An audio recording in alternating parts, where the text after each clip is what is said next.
అందరికీ నమస్కారం. అమ్మా, బామ్మ ఎక్కడికి వెళుతుంది? బట్టలు సర్దుకుంటూ కళ్ళు తుడుచుకుంటుంది. ముద్దుగా అడుగుతున్న చిన్నుని కసురుకుంటూ, వెళ్ళి మీ బామ్మనే అడుగు అని అంది హరిత. చిన్ను చిన్న చిన్న అడుగులు వేసుకుంటూ బామ్మ దగ్గరికి వెళ్ళి, మామ్మ, ఊరు వెళుతున్నావా? మళ్ళీ ఎప్పుడు వస్తావు అని అడిగాడు ముద్దుగా. శాంతమ్మకి కడుపు చెరువై దుఃఖం ముంచుకొచ్చింది. కన్నీటి కాలువలకు అడ్డుకట్ట వేయటానికి ప్రయత్నిస్తూ మనవడిని ముద్దాడి, నువ్వు బాగా చదువుకొని పెద్దవాడివయ్యాక వస్తాను అని ఎన్నాళ్ళుగా దాచిపెట్టిన తన బంగారు గొలుసు మనవడి మెడలో వేసింది ప్రేమగా. అమ్మా, వెళతావా అని కొడుకు వేడు అనగానే తల ఊపి తన పెట్టె పట్టుకొని అతని వెనకే నడిచింది శాంతమ్మ. హరిత బయటికి కూడా రాలేదు. మౌనంగా ఆటో ఎక్కింది ఆవిడ. ఆటోలో కూడా ఏదో పరాయి వాళ్ళలా కూర్చున్నారు, కానీ ఒకరికొకరు చూసుకోలేదు, మాట్లాడుకోలేదు కూడా. తల్లి కొడుకులు సికింద్రాబాద్ స్టేషన్ నుండి హైదరాబాద్కి వచ్చారు. సికింద్రాబాద్ కేంద్ర కారాగారం వస్తుంది. దానికంటే ముందు హోమ్ ఫర్ ది ఏజ్ అనే గేటు మీద అక్షరాలు చెక్కి ఉంటాయి. నేరం చేసిన వాళ్ళు జైలుకు వెళ్ళినట్లే పిల్లల్ని కని పెంచటం అనే మహా నేరం చేసి హోంకి వెళతారు మరికొందరు. లేకుంటే వృద్ధాశ్రమాల అవసరం ఏముంది? ఆశ్రమంలో తల్లిని చేర్పించి అప్పుడప్పుడు వస్తూ ఉంటాను, ఏమైనా అవసరమైతే ఫోన్ చెయ్యి అని మాట మాత్రమైనా చెప్పకుండా వెళ్ళిపోయాడు వేణు. కరుడు కట్టిన గుండెతో మౌనంగా నిమిత్త మాతృల్లా నిలబడిపోయింది శాంతమ్మ. నీకు ఆడపిల్ల పుట్టిందని 11వ రోజు బారసాల చేసుకుంటారా అని మీ మామగారు ఉత్తరం రాశారు. కొడుకు రాగానే మూతి తిప్పుతూ చెప్పింది పార్వతి. ఆడపిల్ల పుట్టటం ఆవిడకు నచ్చలేదు. బారసాల లేదు, గేరసాల లేదు, నాకు సెలవు లేదన్నాను అని రాసిపడే నేను క్యాంపుకు వెళుతున్నాను, 10 రోజుల దాకా రానని కృష్ణకాంత్ విసురుగా లోపలికి వెళ్ళి బట్టలు సర్దుకోసాగాడు. ఇంటికి మహాలక్ష్మి పుడితే తల్లి కొడుకులు ఎలా మండిపడుతున్నారు అని శంకర్రావు గారు నిట్టూర్చారు. పైకి ఏమీ అనే ప్రయత్నం చేయలేదాయన. ఒకవేళ ఏమన్నా అన్నా రభస తప్ప ప్రయోజనం లేదు. అమ్మా, నేను క్యాంపుకు వెళుతున్నాను అని విసురుగా వెళ్ళిపోయాడు కృష్ణ. మళ్ళీ ఎప్పుడు వస్తావురా? పార్వతి మాట నోట్లోనే ఉండిపోయింది. అప్పటికే వెళ్ళిపోయాడతను. మీరేం మాట్లాడరే? ఎక్కడికి వెళుతున్నావు? మళ్ళీ ఎప్పుడొస్తావు అని అడగవలసిన బాధ్యత మీకు లేదా? భర్త మీద ఎగిరిపడింది. ఉరుము ఉరిమి మంగళం మీద పడ్డట్లు నా మీద అరుస్తావే? మీరు నా మాటనంత గౌరవిస్తే బారసాలకే వెళ్ళేవాళ్ళం అని విసుక్కొని అక్కడి నుంచి వెళ్ళిపోయారాయన. వాదన పెంచడం ఇష్టం లేక. పిల్లాడు క్యాంపులంటూ ఎంత కష్టపడుతున్నాడో అని లేదు. బారసాలకెళ్ళేవారట. బారసాలకి ఆడపిల్లకి బారసాల ఒక్కటే తక్కువ. వెనక పార్వతి గొనుగుళ్ళు వినపడినా పట్టించుకోలేదు ఆయన. కొడుకు ఉద్యోగానికి క్యాంపులకని వెళ్ళి అతను ఎవరితోనో తిరుగుతున్నాడు అని కొడుకుని 2-3 సార్లు మందలించినా ఉపయోగం లేకపోయింది. కొడుకు ఎవరి మాట వినిపించుకోడని, తన చెయ్యి దాటిపోయాడని అర్థమైపోయింది ఆయనకు.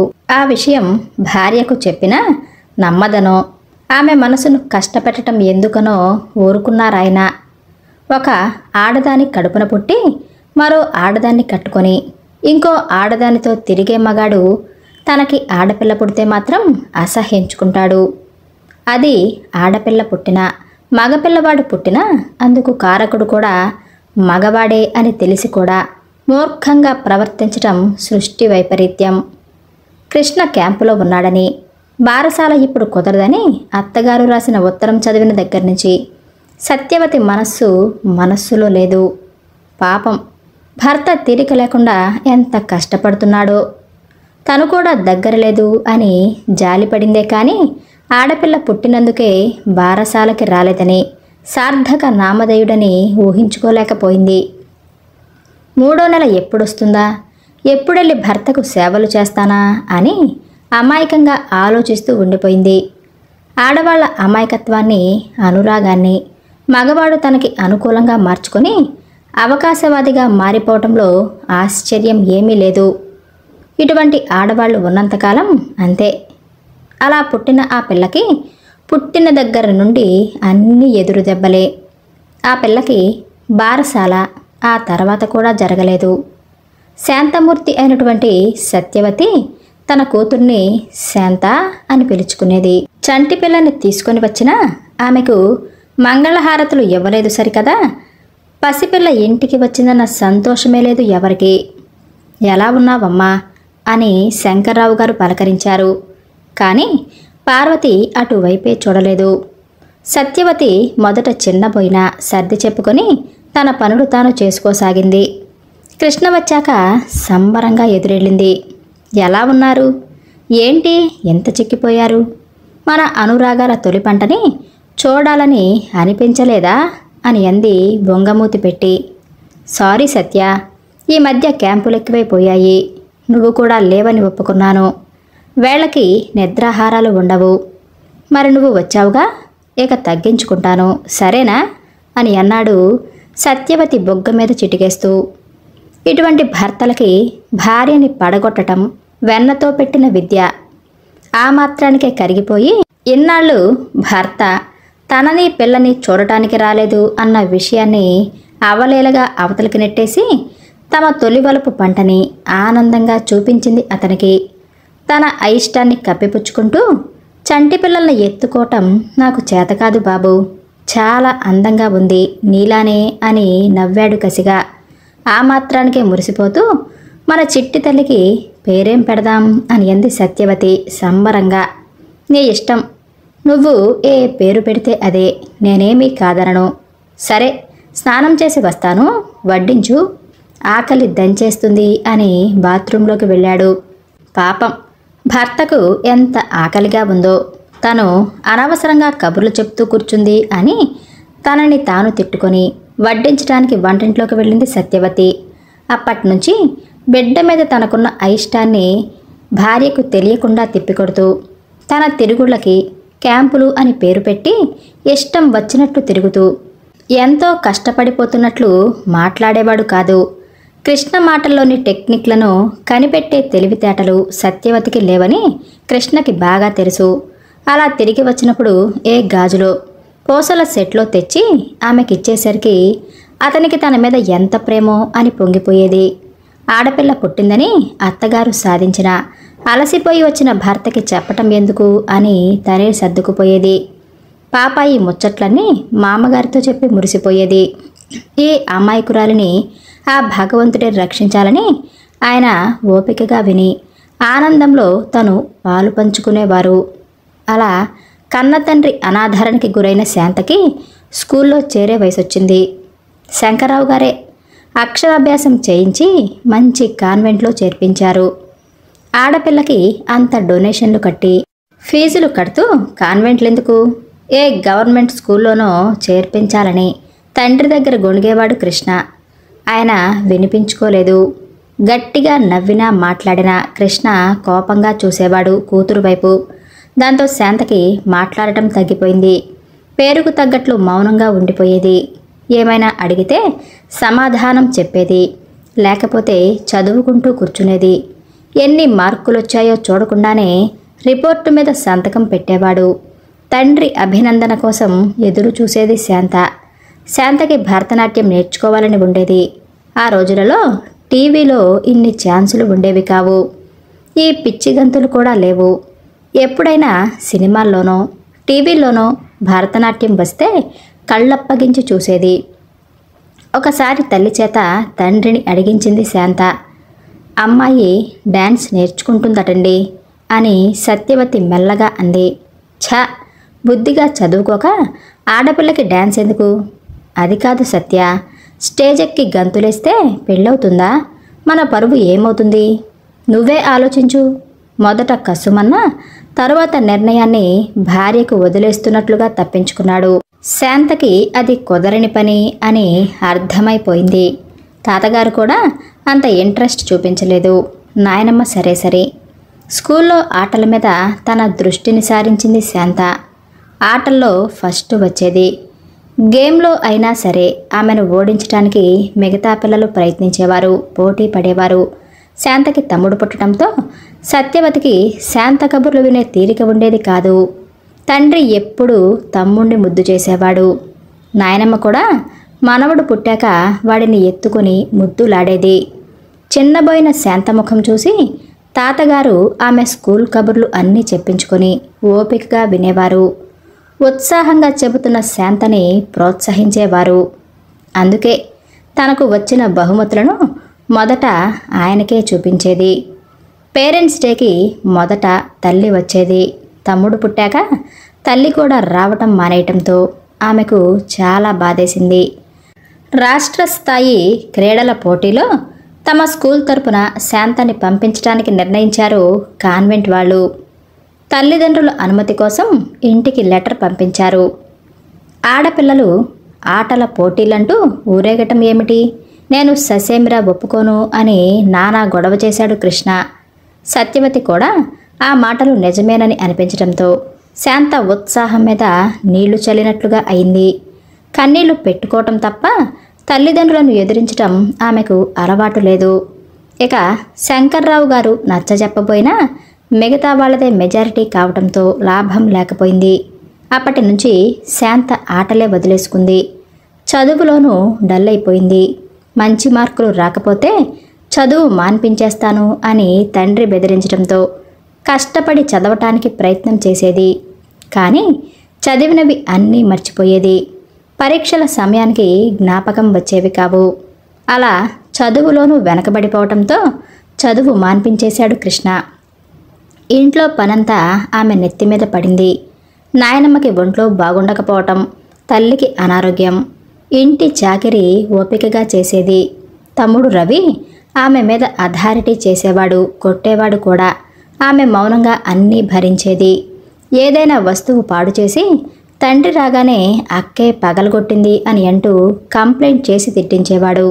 అందరి గారాబంతో సరిగ్గా చదువుకోకపోయినా తండ్రి ఏమీ అనకపోవటం శాంతకి బాధ కలిగించేది. కృష్ణ ఇష్టం వచ్చినట్లు తిరిగిన తిరుగుళ్ళకి ఫలితం అతనితో పాటు అతని భార్య కూడా అనుభవిస్తుంది. ఏవో మందులు మింగుతూ డాక్టర్ల చుట్టూ తిరుగుతూ ఇల్లు గొల్ల చేసుకున్నారు. కృష్ణ ఏదో ఆఫీస్కి వెళ్ళి వస్తున్నాడు. కానీ సత్యవతి ఎప్పుడూ మూలుగుతూ మంచం మీద పడి ఉండేది. ఆమెకు పిల్లల మీదే కాదు అన్నిటి మీద ఉత్సాహం తగ్గిపోయింది. ఎంత బాధపడుతున్నా భర్త గురించి చెడుగా అనుకోవటానికి కానీ ఆలోచించటానికి కానీ ఆమెకు మనస్సు ఒప్పేది కాదు. అంతా తన కర్మ అని అనుకునేది పిచ్చి సత్యవతి. శాంత పెళ్లి కూడా ఆమె ఇష్టప్రకారం జరగలేదు. ఎవరో దూరపు చుట్టాలు శాంత నెమ్మది పనితనం చూసి తమ వెర్రిబాగుల కొడుకుకి కానీ కట్నం తీసుకోకుండా చేసుకుంటాము అని వచ్చారు. ఎలాగో ఒకలాగా ఆడపిల్లని బదిలించుకోవాలి అని అనుకుని కృష్ణ పెళ్లికి వెంటనే ఒప్పుకున్నాడు. సత్యవతికి ఇష్టం లేకపోయినా భర్తను కాదనే శక్తి లేదు. గత్యంతరం లేని పరిస్థితులలో శాంత తల వంచింది. అలా వంచిన తల తిరిగి ఎత్తే సందర్భమే రాలేదు ఆమెకు. భర్త గురునాథం వెర్రి చేష్టల్ని అన్నీ భరించి అతన్ని మామూలు మనిషిని చెయ్యాలి అనే ఆమె ప్రయత్నాలు ఫలించలేదు సరికదా. ఆ వెర్రివాడితో ఎలా అవస్థపడతావు, తనకి లొంగిపమ్మని బావగారి వేధింపులు ఎక్కువయ్యాయి. అత్తగారి సాధింపులు సరే సరే, మామగారి చాదస్తాలు, ఆడపడుచు బెదిరింపులు, మరిదిగారి మందలింపులు, ఇన్ని కష్టాల మధ్యలో నెల తప్పటం ఆమెకు రవ్వంత ఊరట తెచ్చింది. అందరి నోళ్లు మూయించే అవకాశం వచ్చింది అని అనుకుంటే కానీ మరింత అనుమానాలకి దారి తీస్తుందని ఆమె ఊహించలేదు. అన్ని అవమానాలను దిగమింగి కొడుకుకి జన్మనిచ్చింది. కొడుకును ఎంతో ప్రేమగా పెంచి పెద్ద చేసింది. ఎవరేమన్నా కొడుక్కి ఏ లోటు జరగకుండా, కొడుకు చిన్నబుచ్చుకోకుండా ఉండాలని కాయ కష్టం చేసి హాస్టల్లో పెట్టి చదివించింది. ఎవరింట్లో ఏ అవసరం వచ్చినా వాళ్ళకి సహాయం చేస్తూ వాళ్ళిచ్చే తృణమో పణమో తీసుకుని కొడుక్కి పంపించేది. తను పడే కష్టం కొడుక్కి తెలియనివ్వకుండా సెలవులలో కూడా ఇంటికి రావద్దు అని చెప్పాలనుకునేది.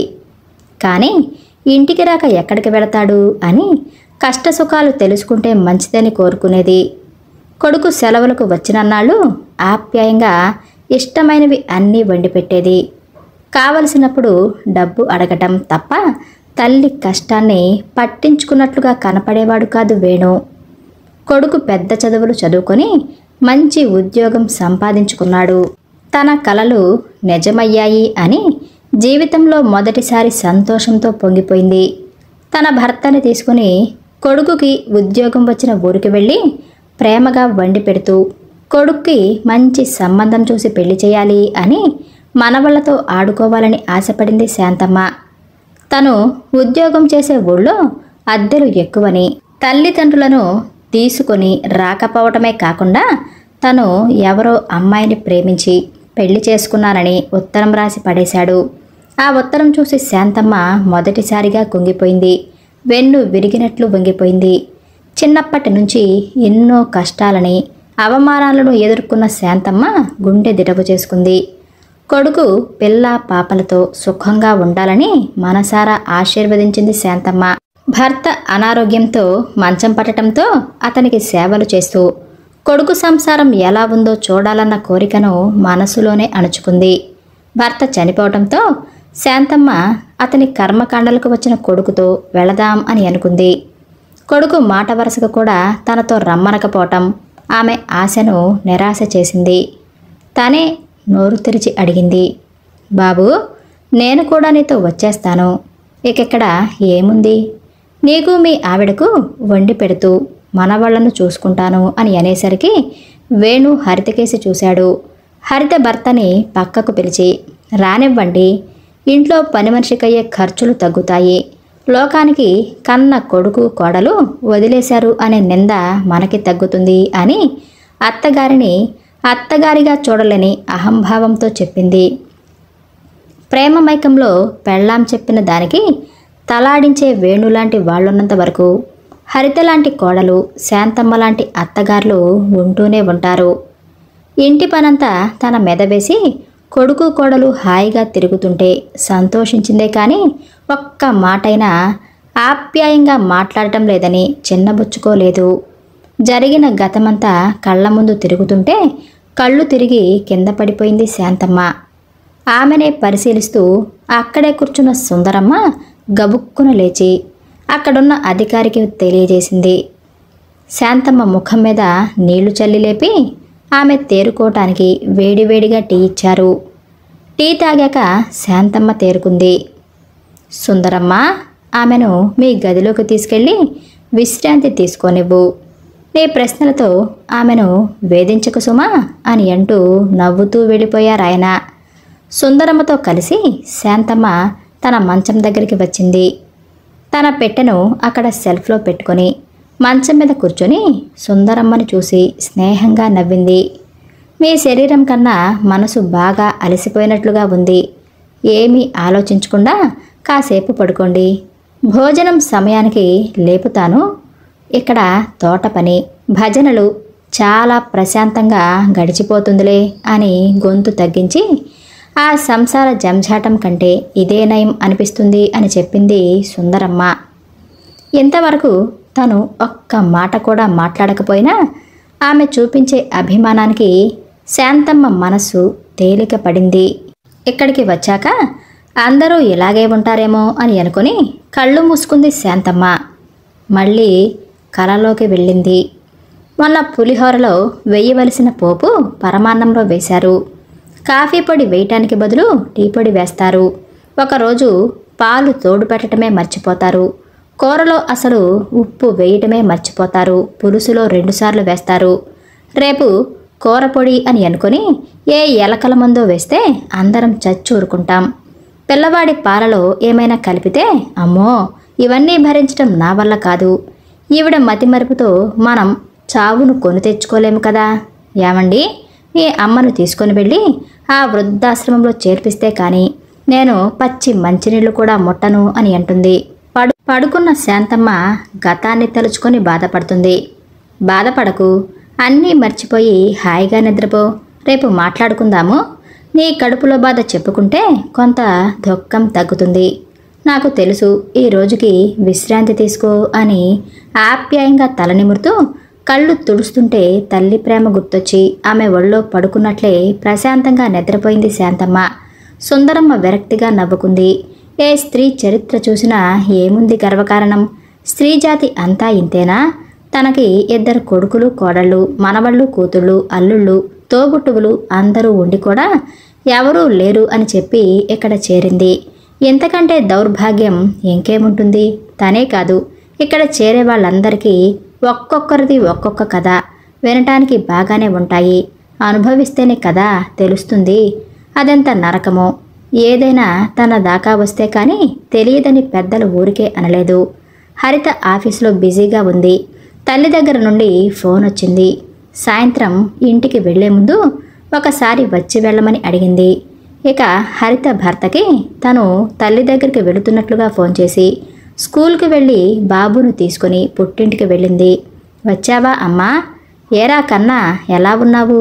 మనవణ్ణి దగ్గరకు తీసుకొని అల్లుడుగారు ఎలా ఉన్నారు అని అంది సుమిత్ర. అందరూ బాగానే ఉన్నారు, కానీ నువ్వేమిటమ్మా అలా అయిపోయావు? ఎందుకు రమ్మని ఫోన్ చేశావు? ఎలా ఉన్నావో అని ఎంత కంగారు పడ్డానో తెలుసా? హరిత గబగబా అంటుంటే సుమిత్ర అదోలా చూడటం హరిత గమనించలేదు.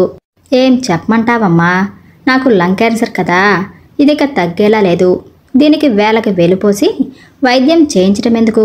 ఆవిడని తీసుకుని వెళ్ళి ఏ క్యాన్సర్ హాస్పిటల్లోనూ చేర్పించి చేతులు దులుపుకోండి. ఈవిడికి చాకిరీ చేయటం నా వల్ల కాదందమ్మా మీ వదిన.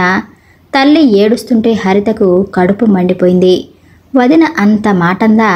అన్నయ్య ఊరుకున్నాడా? చిన్నప్పుడు వాడికి అనారోగ్యం వస్తే కళ్ళల్లో ఒత్తులు వేసుకుని ఎలా చూసుకున్నావో మర్చిపోయాడా? రాని అడుగుతాను అని అంది ఆవేశంగా. ఏమీ లాభం లేదమ్మా, వాడు కూడా మీ వదిన పక్షమే.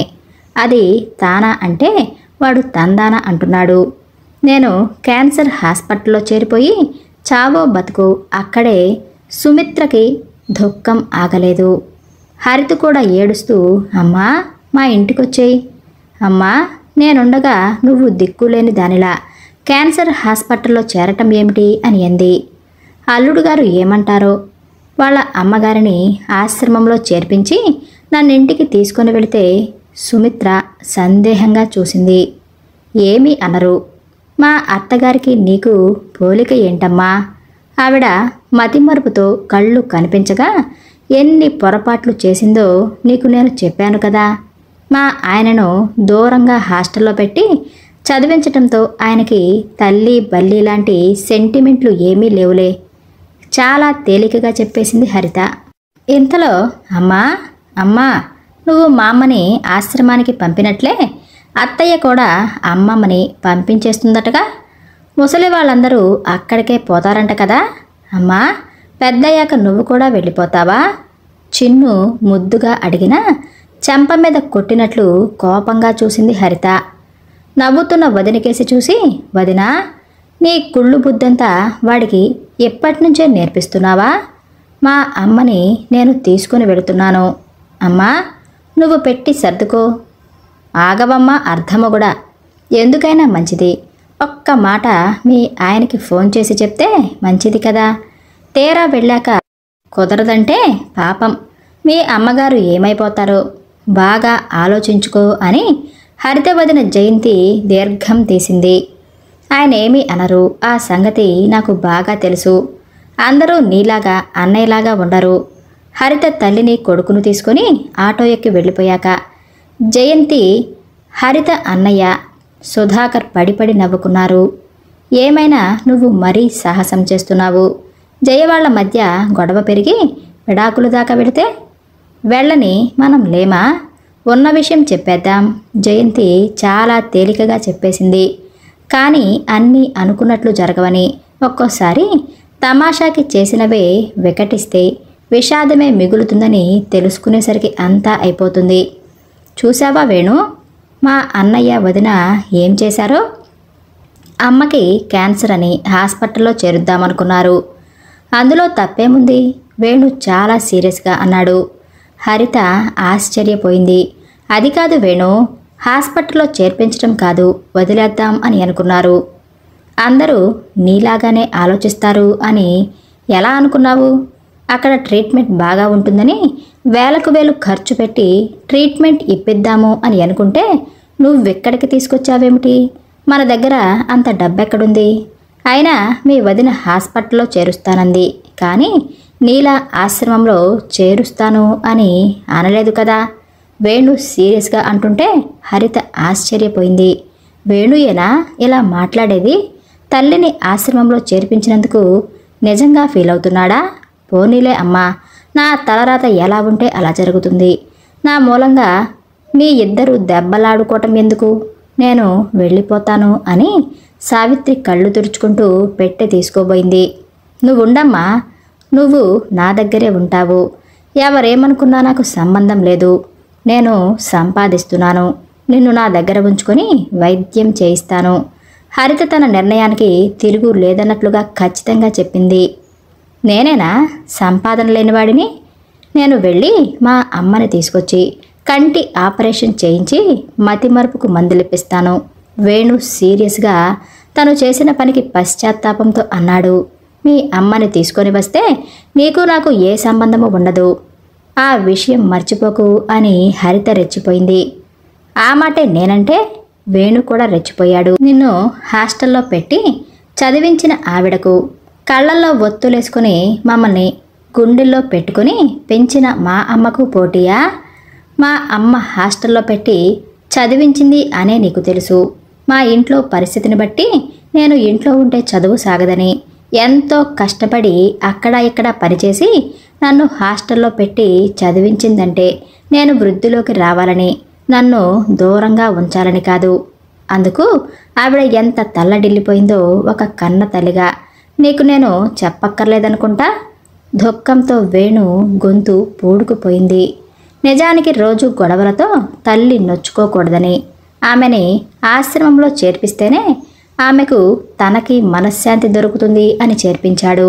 కానీ తల్లి మీద జాలి ప్రేమ లేక కాదు. అయితే మీ నిర్ణయం మారదన్న మాట సీరియస్గా అంది. మారేదాన్ని నిర్ణయం అని అనరు, చపలత్వం అంటారు. మీకు ప్రేమించిన నాకంటే మీ కన్న తల్లి ఎక్కువైనప్పుడు మన ప్రేమకి అర్థం లేదు, మన పెళ్ళికి పరమార్థమూ లేదు. గుడ్ బై అని బట్టలు సర్దుకుంది హరిత. అమ్మా, నా మాట విను. నా కోసం నీ జీవితాన్ని నాశనం చేసుకోకు. నేనింకా ఎన్నాళ్ళు బతకను. సుమిత్ర ఎన్నో విధాలుగా నచ్చజెప్పటానికి ప్రయత్నించింది. అమ్మా, నువ్వింకేమీ చెప్పకు. అయినా దెబ్బ కొట్టింది నా మీద కాదు, ప్రేమ మీద, నమ్మకం మీద నా మనస్సు విరిగిపోయింది. ఇక ఎవరు ఏం చెప్పినా అతకదు. తల్లిని కొడుకును తీసుకొని బయలుదేరింది హరిత వెళ్ళిపోవటానికి. ఆగు, బాబు నా కొడుకు, ఈ ఇంటికి వారసుడు. వాడిని ఇక్కడ వదిలి వెళ్ళు అని కోపంగా అన్నాడు. బాబా, నేను నవమాసాలు మోసి కన్నబెట్ట. చిన్నపిల్లలు తల్లి దగ్గర ఉండటం సహజం. మీకు వారసుడు కావాలంటే మళ్ళీ పెళ్లి చేసుకోండి. హరిత నిక్కచ్చిగా అంది.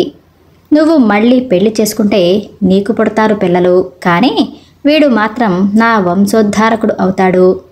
వేణు, మళ్ళీ పెళ్ళా? నీలాంటి మగవాణ్ణి చూశాక కూడా మళ్ళీ పెళ్లి చేసుకుంటానా? నాకు పెళ్లి మీద, ప్రేమ మీద కూడా నమ్మకం పోయింది. ఈ జీవితం ఇంతే. బాబును వదిలేయ్ ప్లీజ్. నేను నిన్ను ఇంకేమీ అడగను.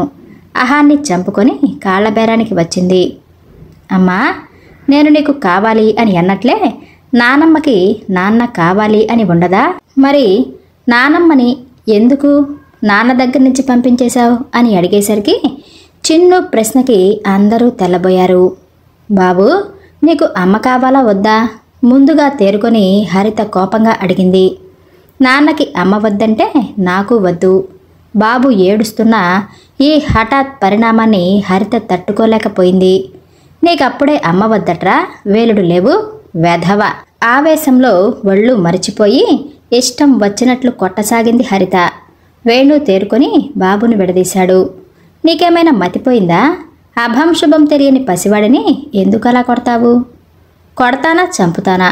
వాడెంత పెద్ద పెద్ద మాటలు మాట్లాడుతున్నాడు. రేపో మాపో చావబోయే ఆ ముసలిదాని కోసం. నోరు మొయ్. భార్యను కొట్టడానికి చెయ్యెత్తిన వేణు ఫోన్ రింగ్ అవటంతో ఆగిపోయాడు. ఫోన్లో చెప్పింది విని అమ్మా అని అంటూ కుప్పకూలిపోయాడు వేణు. అతని దుఃఖానికి అంతు లేదు. ఏమైంది వేణు? అత్తగారి ప్రశ్నకు అమ్మకు హార్ట్అటాక్ వచ్చి నిద్రలోనే పోయిందట. ఆవిడని అక్కడ చేర్పించినందుకు నాకు జీవితాంతం మనశ్శాంతిని దూరం చేసి మరీ వెళ్ళిపోయింది. అమ్మా, నాలాంటి కొడుకుకు సరైన శిక్ష విధించావమ్మా. హరిత, వెళ్ళు. నువ్వు నా కళ్ళ ముందు నుంచి వెళ్ళిపో. నా తల్లిని దూరం చేసిన నిన్ను జీవితాంతం క్షమించలేను. వెళ్ళు, నీ కొడుకును తీసుకొని వెళ్ళిపో. వాడిని కూడా తల్లి ప్రేమకు దూరం చేసి పాపం చేయలేను. అంతా ఇక్కడి నుంచి వెళ్ళిపోండి ప్లీజ్. అమ్మా అని అంటూ ఏడుస్తూ కారెక్కాడు. తల్లిని చూడటానికి కాదు,